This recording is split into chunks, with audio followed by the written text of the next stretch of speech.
Quiero que me acompañen, si son tan amables, en sus Biblias, al libro de los Hechos, al capítulo 2 del libro de los Hechos.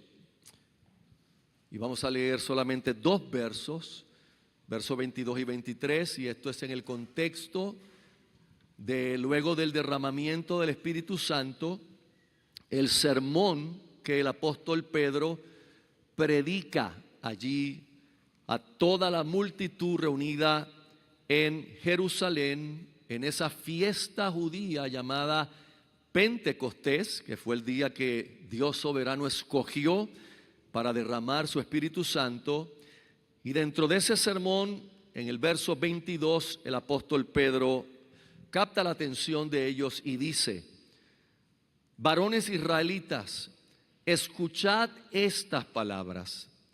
Jesús el Nazareno, varón confirmado por Dios entre vosotros, con milagros, prodigios y señales que Dios hizo en medio vuestro a través de él, tal como vosotros mismos sabéis. A este, entregado por el plan predeterminado y el previo conocimiento de Dios, clavasteis en una cruz por manos de impíos y le matasteis. Vuelvo a repetir el verso 23. A este, o sea, a este Jesús, entregado por el plan predeterminado y el previo conocimiento de Dios, clavasteis en una cruz por manos de impíos y le matasteis. Oremos, hermanos. Señor, gracias por tu santa palabra. Gracias por el glorioso evangelio de Jesucristo, por las buenas noticias de la salvación. Esta mañana concédenos en estos minutos y en este tiempo poder reflexionar, poner no solamente nuestro oído, sino poner nuestro corazón al pensar, al meditar y al reflexionar en la realidad de la muerte vicaria, la muerte de sustitución penal que Cristo tuvo en la cruz del Calvario. Permítenos ver la gloria de Cristo aún en medio de su humillación. Permítenos ver su luz aún en medio de las tinieblas que cubrieron ese día. Y permítenos hoy ver su belleza, aunque en aquel día el profeta nos dice que no había parecer en él ni hermosura. Permítenos, Señor, adentrarnos en esta realidad que no solamente es histórica, sino que ha revolucionado al mundo entero, pero más que todo la vida de cada uno de aquellos que creen. Ayúdanos con tu Santo Espíritu en esta mañana, te lo suplicamos en el nombre de Jesús, el Rey de Gloria. Amén y amén. Creo que es conocimiento general para todos nosotros que hay algo que existe en ciertos acontecimientos de nuestras vidas. No todos los acontecimientos de nuestras vidas o los sucesos de nuestras vidas son iguales. Hay cantidad, decenas y miles de cosas que nosotros hacemos cotidianamente que no van a estar en nuestro recuerdo de aquí a 10 años, o cosas que ya usted hizo cotidianamente que usted no las recuerda como un ícono especial, ni traen a su memoria simplemente recuerdos de alguna índole. No sé si usted busca medicamentos en la farmacia, pero yo no creo que de aquí a 10 años yo un día despierte y tengo un recuerdo de haber ido a Walgreens de Los Prados a buscar un medicamento y decir: ese evento marcó mi vida. Esa mañana cuando fui a Walgreens, hice esa fila, el detenimiento con que tomaron la receta y lo que se tardaron, el paseo por la farmacia. Eso me ha hecho otra persona. No, hermanos, porque eso es algo mundano, eso es algo diario, eso es algo de nuestra vida que no recordamos. Así que a lo que yo me refiero son aquellos eventos que se convirtieron en puntos de inflexión en nuestra vida, puntos que cambiaron nuestra vida de ahí en adelante. Si yo fuera a recordar uno para usarme a mí de ejemplo y no usar a nadie, pues yo diría, hablando en lo natural y en lo humano, que uno de los puntos de inflexión más grandes de mi vida fue en diciembre 25 del 1985, cuando me casé con mi amada y bella y hermosa esposa Lisette. Mi vida cambió para bien desde ese día. Y no solamente mi vida, mi historia cambió. Antes de ella yo no pensaba que iba a tener 3 hijos, que iba a tener nietos. Tampoco ella y yo pensamos que Dios nos iba a mover de nuestro pueblo y a traernos aquí a la ciudad de Caguas, y 31 años más tarde estar aquí esta mañana con todos ustedes todavía predicando el Evangelio, y 31 años de la iglesia, no los 40 de nuestro matrimonio. Así que eso cambió nuestra vida. Obviamente, si lo queremos llevar al ámbito espiritual, el punto de inflexión más grande de mi vida en el término espiritual fue cuando a los 17 años, después de la predicación de mi pastor, yo pasé por el medio del pasillo sintiéndome el pecador más grande del mundo a la edad de 17 años, cuando realmente no tenía muchos pecados flagrantes en mi vida, quizá ninguno flagrante en ese momento, pero el Evangelio me alumbró, la gracia de Dios me iluminó quién era un Dios santo y yo un pecador, y ese día vine a la fe, y 63 años más tarde, hoy todavía estoy en esa fe. Mi vida cambió. Son puntos de inflexión, usted puede recordar alguno. Son cosas que la sombra de esos eventos estará sobre nosotros siempre. Por supuesto, hay puntos de inflexión que no han sido por logros, ni han sido por cosas que catalogamos buenas, sino han sido por sufrimiento, por crisis. Y la sombra de eso también nos alcanza. Y el mismo día que a mí se me olvidó dónde dejé el carro en Home Depot, en el estacionamiento, y di 7 vueltas porque no puse atención donde lo dejé, es el mismo día donde más tarde uno de esos eventos importantes viene a mi mente y recuerdo detalles, nombres, recuerdo la hora, recuerdo con exactitud cosas. ¿Por qué? Porque fueron momentos importantes. En nuestra vida, esos momentos son tan trascendentales porque nos definen nuestra vida, y porque subrayan, especialmente para nosotros los creyentes, que Dios tiene entretejido un plan y un propósito único para nosotros.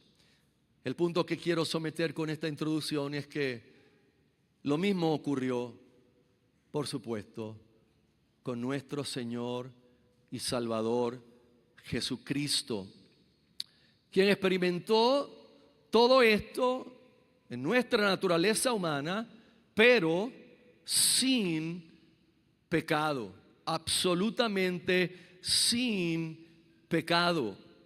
Juan escribe en el Evangelio, comienza su Evangelio diciendo que el Logos, la palabra eterna, la palabra que estaba con Dios y era Dios, se hizo carne y que habitó entre nosotros.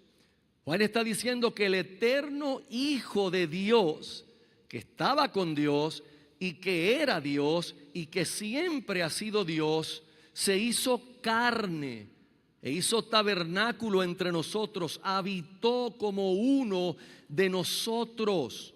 Y por supuesto, en su humanidad no todos los momentos de su vida fueron iguales. No todos los momentos de su vida fueron tan trascendentales como otros, porque aunque Él es nuestro Salvador, perfecto Dios y perfecto hombre, en su vida también hubo sucesos del diario vivir, ordinarios, que no marcaron realmente nada más allá que los propósitos triviales de la vida.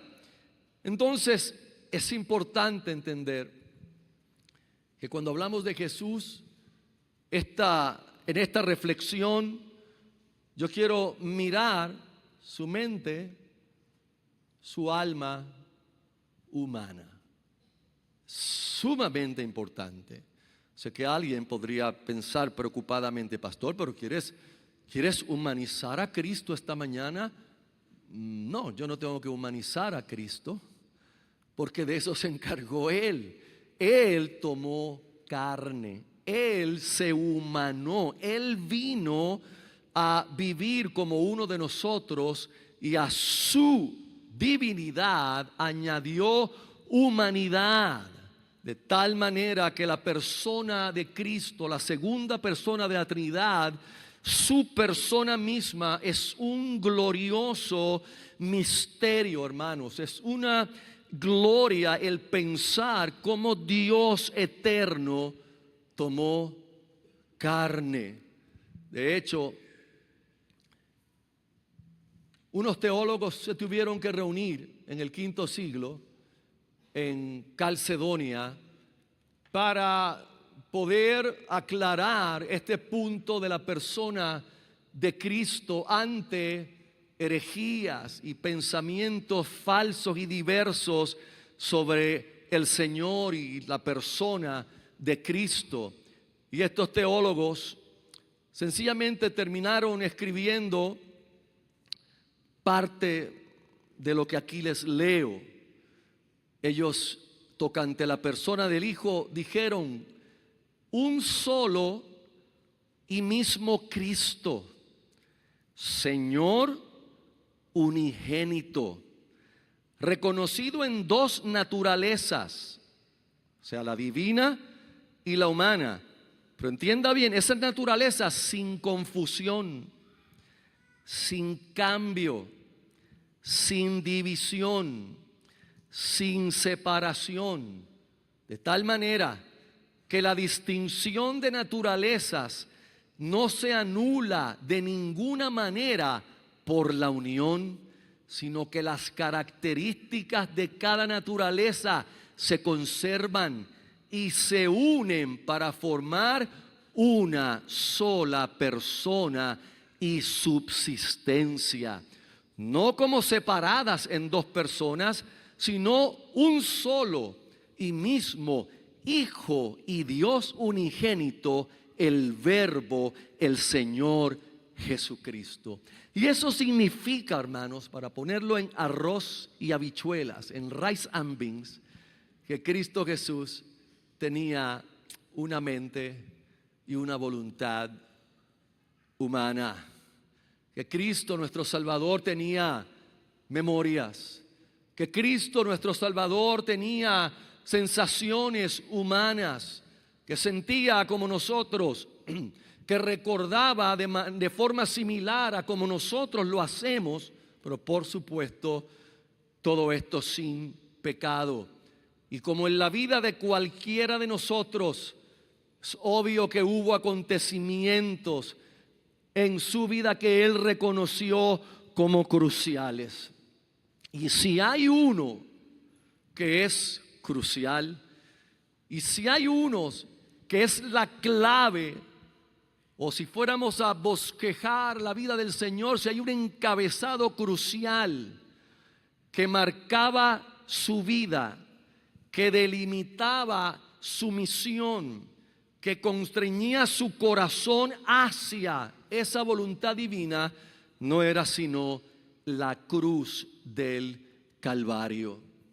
De hecho, en una ocasión Jesús llegó a decir: de un bautismo tengo que ser bautizado, y cómo se angustia mi alma hasta que esto acontezca. Jesús no estaba hablando, ya había sido bautizado por Juan el Bautista en el Jordán. Él no estaba hablando de agua, él estaba hablando de la inmersión de su vida en el sufrimiento que traería la salvación consigo.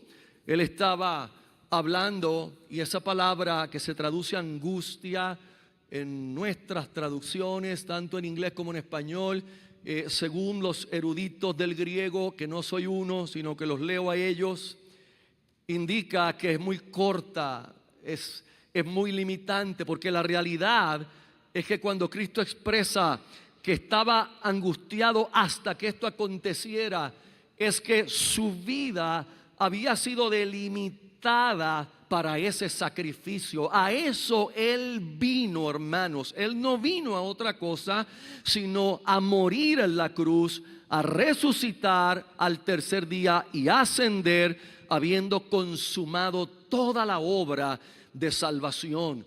De hecho, en inglés alguna versión usa una palabra que es la palabra hem, H-E-M-M-E-D. Y los que saben de costura, eso tiene que ver con costura, con unir algo a través de la costura. Y esa es la palabra angustiado. Jesús estaba diciendo que Él había sido delimitado, había una constricción en su vida, en su alma, que lo iba a llevar a la hora que tanto en el Evangelio de Juan Él habló.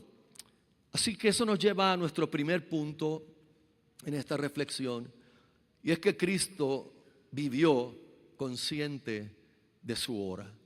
Cristo vivió consciente de la cruz. Cristo vivió a la sombra de la cruz. Como en todas las cosas profundas de la Biblia, hay debate entre eruditos si Jesús tenía en su humanidad el conocimiento total de cada aspecto de la cruz, desde qué edad, a qué momento tendría esa visión de la cruz y de su misión formal. Algunos debaten que quizás no pudo ser en la niñez, que tuvo que ser más adelante, pero aquí lo importante es comprender que desde que Jesús comenzó su ministerio oficialmente, decididamente la cruz estaba en su panorama. Si estuvo antes, no vamos a entrar en especulaciones. Yo me inclinaría a pensar que en su humanidad, al meditar en el Salmo 22, al entrar en alguna sinagoga en el día de reposo y que se leyera al profeta Isaías en el capítulo 53, yo estoy seguro que de alguna forma el Verbo encarnado sabía que las Escrituras hablaban de Él desde mucho tiempo antes.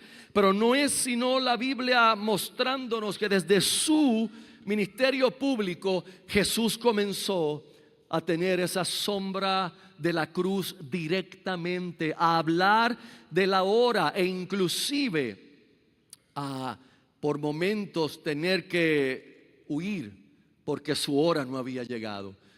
Su madre María intentó inmediatamente en el momento de una boda que Jesús hiciera un milagro y comenzara a hacer cosas, y Jesús le recordó a esta mujer, mi hora no ha llegado. No era la hora de comenzar el ministerio, es la hora de la obra más grande que Él realizaría en su ministerio mesiánico, en la misión que de la voluntad divina le fue encomendada. De hecho, en Juan capítulo 7, verso 30, trataron de arrestarlo, de prenderlo, pero no pudieron porque no había llegado su hora. Había una hora que Cristo tenía en mente, una sombra que estaba sobre Él, y no me refiero a sombra en términos negativos, sino a esa sombra que le recordaba y que le ponía en el corazón la realidad de que a esto Él había venido. De hecho, en Juan capítulo 10, el Señor nos muestra que a Él nadie le quita la vida. Es la realidad.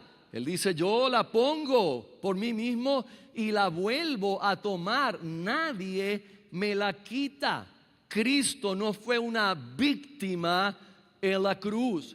Cristo no fue una víctima de los judíos, ni fue una víctima de los romanos. Cristo estaba en la cruz sostenido, hermanos, no por los clavos a la cruz, sino sostenido por su determinación de ser nuestro Salvador y sostenido por el amor que tiene por todos sus elegidos. La cruz no fue un accidente, porque Isaías 53:10 dice que el Señor, Dios, Jehová, quiso quebrantarlo, porque la cruz es la única manera, la única forma de expiación, la única forma de salvar al hombre pecador. No, hermanos, la cruz no fue accidental. Jesús fue entregado por el determinado consejo y anticipado conocimiento de Dios. La cruz es un plan y Cristo es el Cordero inmolado, el sustituto desde antes de la fundación del mundo, antes que Dios creara, antes que Dios hiciera hombre en la faz de la tierra. Ya en la mente soberana de Dios, el plan de salvación estaba ya hecho. Por eso es importante entender que esto fue el decreto eterno de Dios. Cristo no fue la víctima de esta gente, sino Él se entregó para ser el Cordero designado por Dios, el Cordero inmolado, el mismo que Juan el Bautista reconoció cuando dijo: he ahí el Cordero de Dios que quita el pecado del mundo. Jesús vivió bajo la sombra de la cruz. No huyó, no negoció, no se desvió, no buscó rutas alternas. Él vino a cumplir la voluntad del Padre, y Él sabía que la voluntad del Padre era la cruz, porque no había otra manera. Significa que Él vivió con propósito redentor. Él afirmó su rostro para subir a Jerusalén, sabiendo exactamente que enfrentaría la cruz, y que en la cruz enfrentaría lo más oscuro, que no era el sufrimiento humano, sino el que no conoció pecado, por nosotros fuera hecho pecado en la cruz del Calvario, para que nosotros seamos hechos justicia de Dios en Él.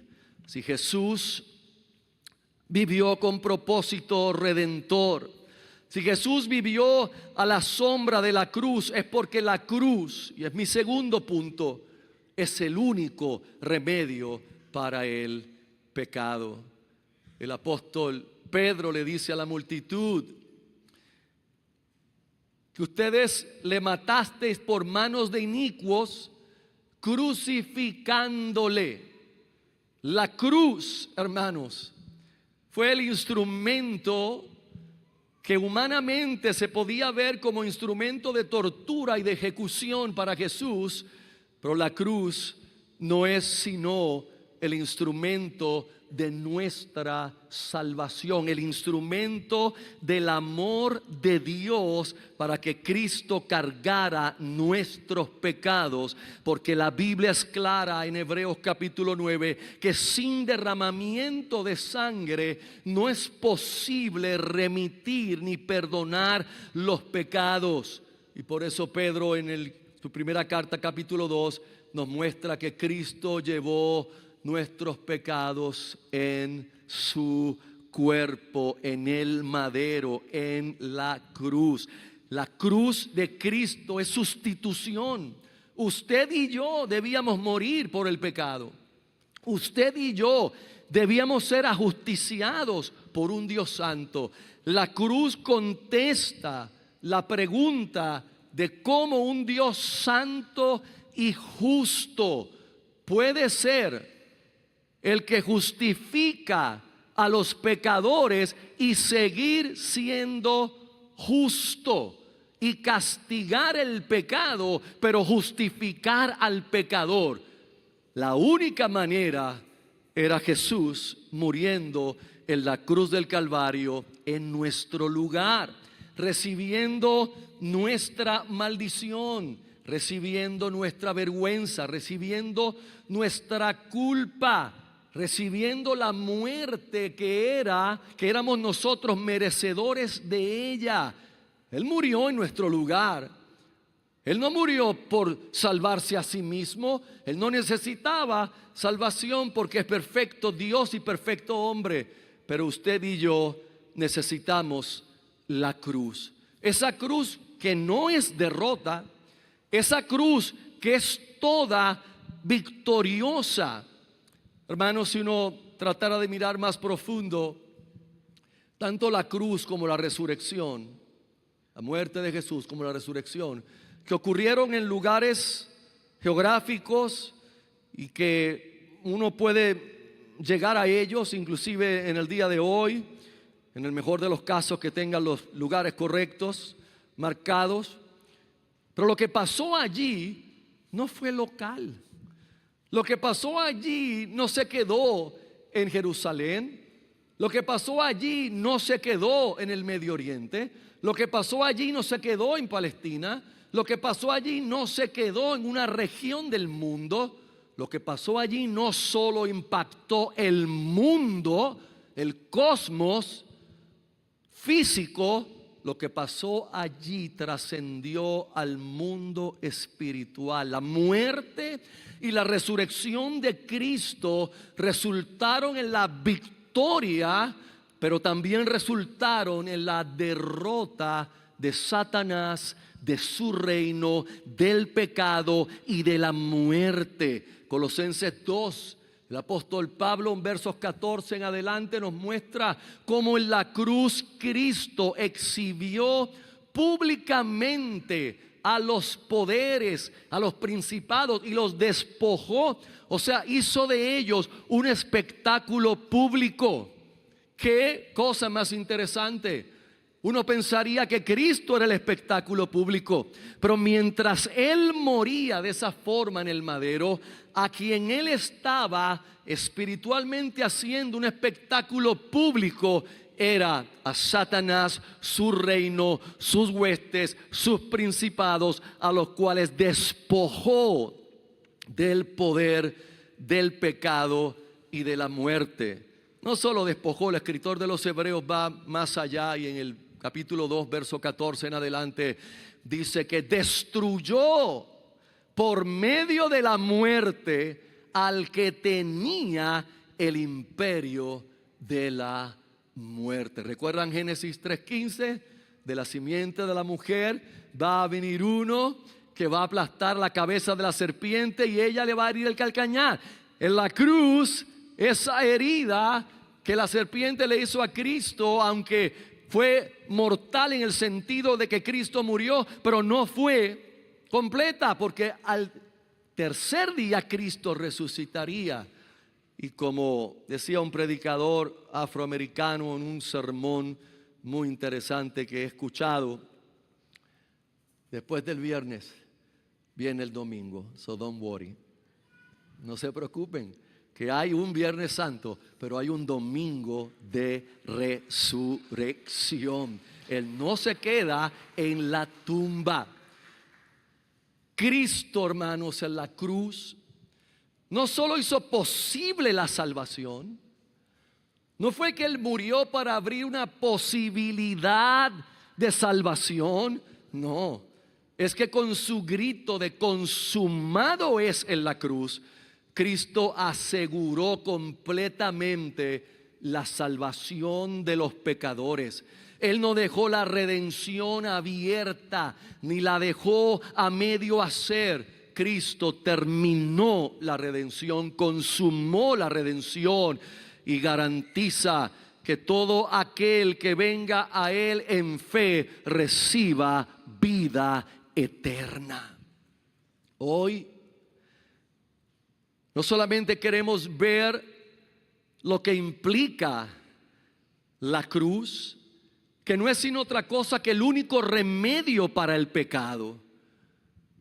Si usted no se ha dado cuenta, hermano, vivimos en un mundo quebrantado por el pecado. Este es un mundo agobiado por el pecado. Usted no tiene sino que mirar un poco atrás y ver el mundo asolado por el pecado y la maldad. Estaba mirando algunas cosas para esta reflexión y recordando algunas cosas de la historia, las atrocidades de la historia. La década de los 90 fue una década tan sangrienta que dejó 2 genocidios impresionantes. El de Ruanda, donde los Hutus exterminaron o intentaban exterminar a los Tutsis, a otra etnia, en una guerra civil sangrienta. En 100 días, más de 800,000 personas murieron, hermanos. Eso es innombrable, innombrable. Pero un año después, en Bosnia, en la desmantelación de la antigua Yugoslavia, el ejército serbio-bosnio entró a una ciudad y en un solo momento asesinaron a 8,000 personas, 8,000 hombres y jóvenes, haciendo huir a más de 25,000 sobrevivientes, mujeres, ancianos y niños. Y diríamos que ya los crímenes más grandes de la humanidad se han cometido, pero yo quiero someter algo a usted importante para mí. Con lo horrendo que es un genocidio, el de la Segunda Guerra Mundial contra los judíos, con lo horrible que es un genocidio, ese no ha sido el pecado más grande que la humanidad ha cometido.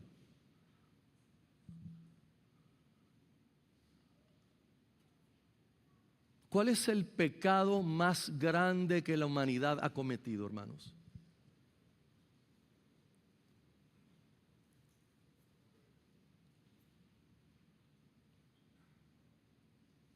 Mataron al Hijo de Dios.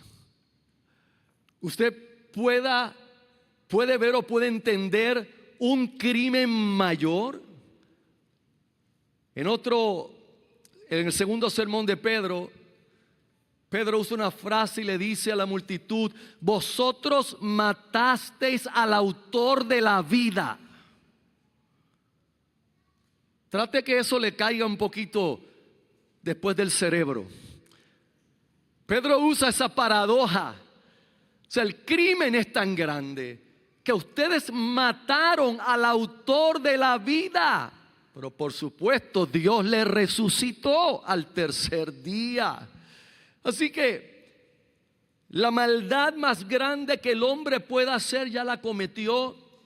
Y al cometerla, lo que hizo fue que Dios lograra la victoria más grande que la humanidad pueda tener, que es la victoria sobre el pecado y sobre la muerte. Cristo hace posible esto. Y el último punto de esta reflexión: sabemos que Cristo vivió bajo la sombra de la cruz.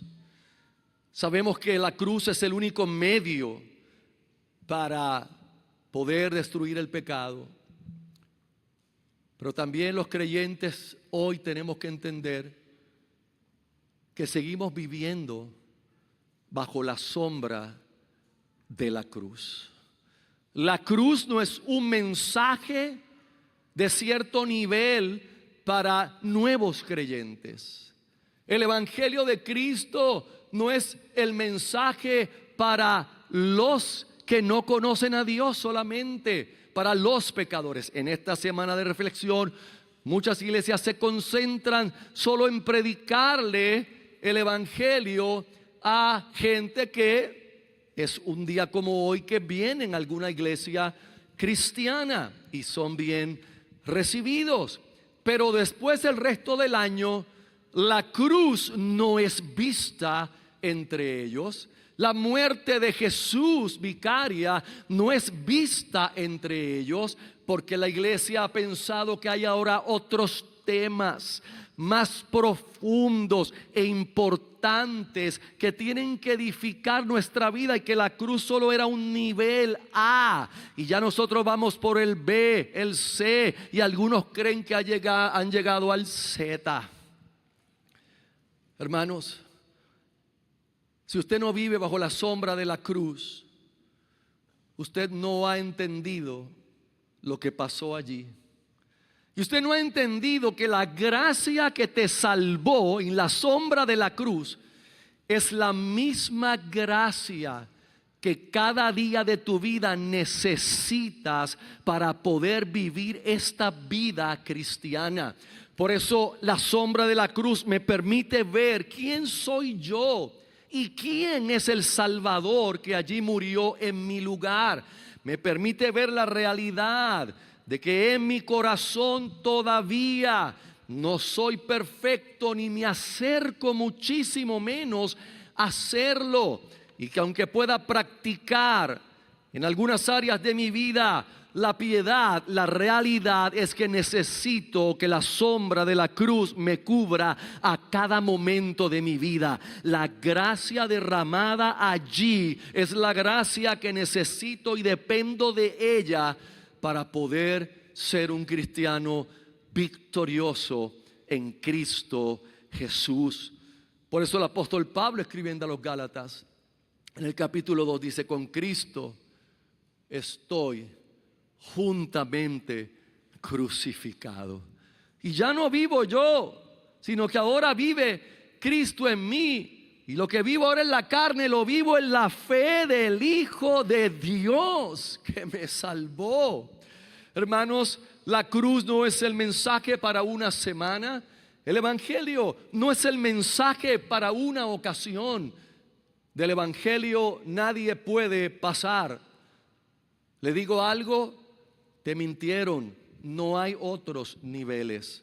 No existen ningunos niveles, ni proféticos, ni místicos, ni de experiencias increíbles. Lo único que Dios nos ha dado y suficiente para la salvación y para llevar un creyente desde la conversión hasta la glorificación es el evangelio de Jesucristo. Por eso el apóstol Pablo se encargó de entender que no predico otra cosa que no sea a Cristo crucificado y resucitado al tercer día. Ahora, ¿qué significa vivir bajo la sombra de la cruz? Porque esa es la parte aplicativa. ¿Qué significa eso para usted, para mí? Es vivir en dependencia de la gracia que llevó a Cristo a esa cruz en tu lugar y en mi lugar.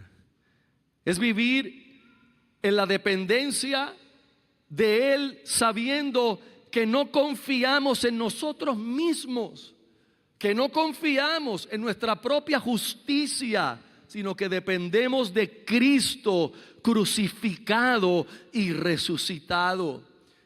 Que con este mundo quebrantado, usted y yo también fuimos quebrantados. Y que aunque ahora somos nuevas criaturas, el quebranto de este mundo y el residuo del pecado todavía nos hace gemir con la misma creación, anhelando la liberación final cuando Cristo regrese. Nosotros somos celebrantes dolidos. Celebramos la victoria de la cruz, pero a la vez nos duele el pecado interno, el propio, y nos duele ver al mundo quebrantado en su pecado. Por eso el cristiano que no vive bajo la sombra de la cruz, lo que hace es que se adormece con el hedonismo. No quiere ver ni su propio sufrimiento, ni quiere ver el mundo quebrantado. Y por eso se entumece el corazón y la mente buscando diversión y buscando cada cosa del día para no mirar la realidad. Pero la realidad tiene que ser vista por los creyentes. Es un mundo quebrantado por el pecado y la única solución, la alternativa única, el remedio único es la cruz del Señor Jesucristo. No para un día, no para un momento, sino para cada día. ¿Por qué? Porque en esa cruz morimos diariamente a nuestro yo. A nuestro yo. Nosotros no negamos la realidad del diablo, ni de sus maquinaciones, ni de sus acechanzas, ni de sus dardos contra los creyentes, pero usted debe entender una cosa: su enemigo más terrible y más cruel no es el diablo, es usted mismo y soy yo mismo. La gracia que me rescató es la conversión.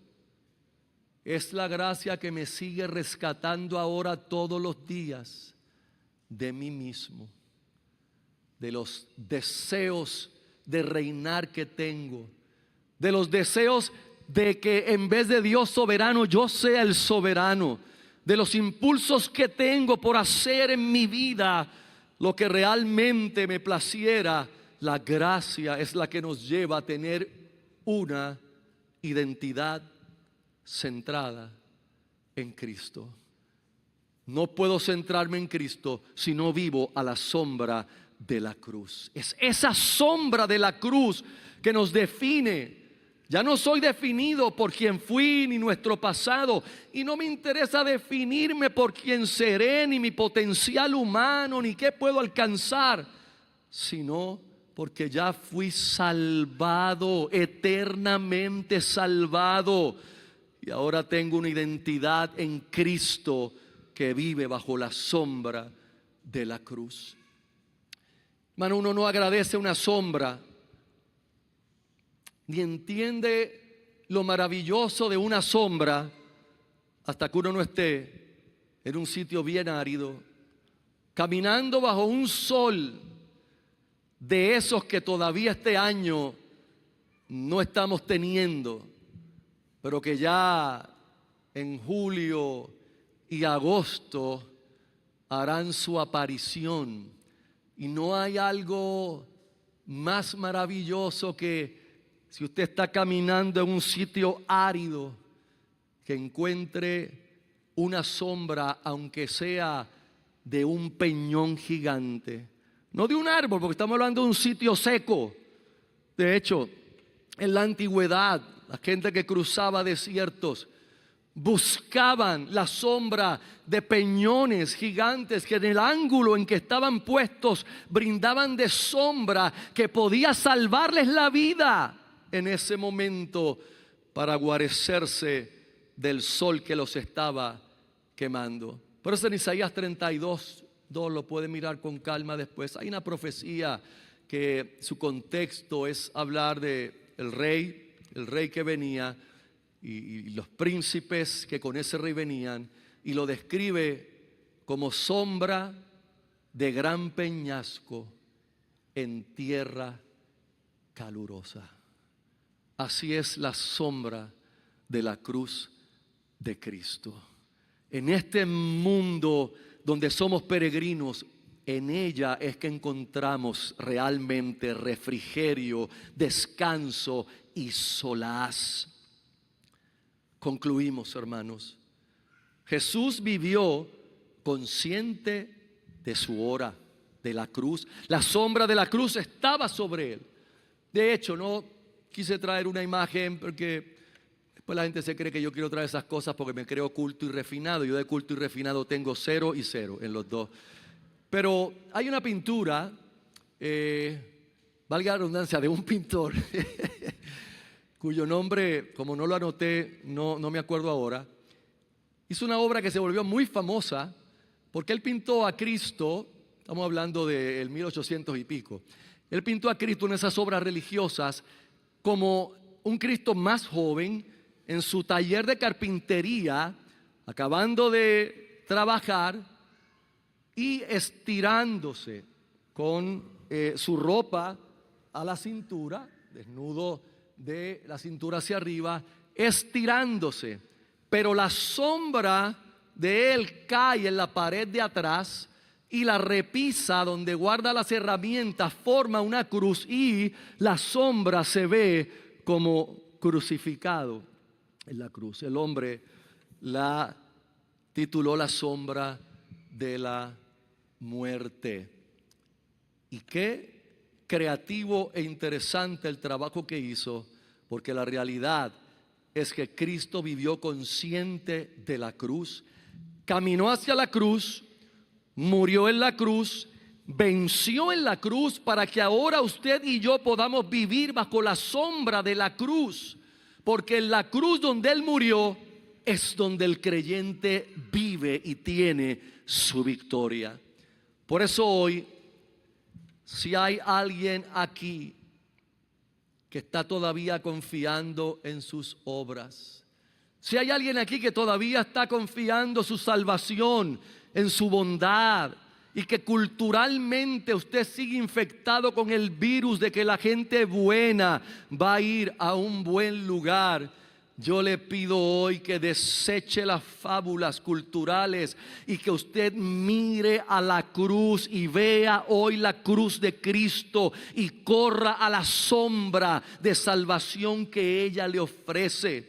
Pero si alguien aquí está cargando con la culpa del pecado, si usted ha venido a Cristo, pero de alguna manera sigue atormentado por pecados y conductas del pasado, esta mañana yo le digo, corra a la sombra de la cruz donde nuestra culpa fue totalmente llevada por Cristo.